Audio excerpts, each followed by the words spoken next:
ഞാൻ മനസ്സിലാക്കുന്നു ജമാഅത്തെ ഇസ്ലാമി നാളിതുവരെ ചെയ്തുകൊണ്ടിരിക്കുന്ന പ്രവർത്തനങ്ങൾ ആ അർത്ഥത്തിലാണ് ചിട്ടപ്പെടുത്തിക്കൊണ്ടേയിരിക്കുന്നത്. അതിൻ്റെ പദ്ധതികൾ മനുഷ്യരെയാണ് അഭിമുഖീകരിക്കുന്നത്. അതിൻ്റെ പ്രവർത്തന പദ്ധതികൾ മനുഷ്യ സമൂഹത്തെ മുന്നിൽ കണ്ടുകൊണ്ടുള്ളതാണ്.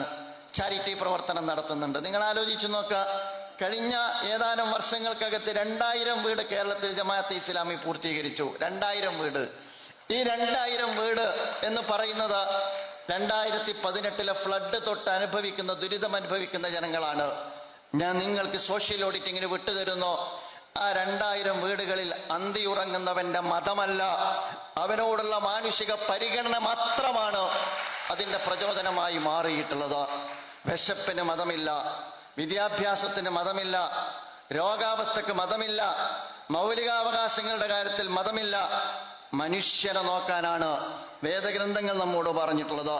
അതുകൊണ്ട് തന്നെ ജമാഅത്തെ ഇസ്ലാമി നടത്തിക്കൊണ്ടിരിക്കുന്ന ചാരിറ്റി പ്രവർത്തനങ്ങളുടെ ഗുണഭോക്താക്കളിൽ നിങ്ങൾക്ക് തലയെണ്ണാൻ കഴിഞ്ഞാൽ മനുഷ്യരെ നിങ്ങൾക്ക് എണ്ണിത്തിട്ടപ്പെടുത്താൻ കഴിയുകയുള്ളൂ.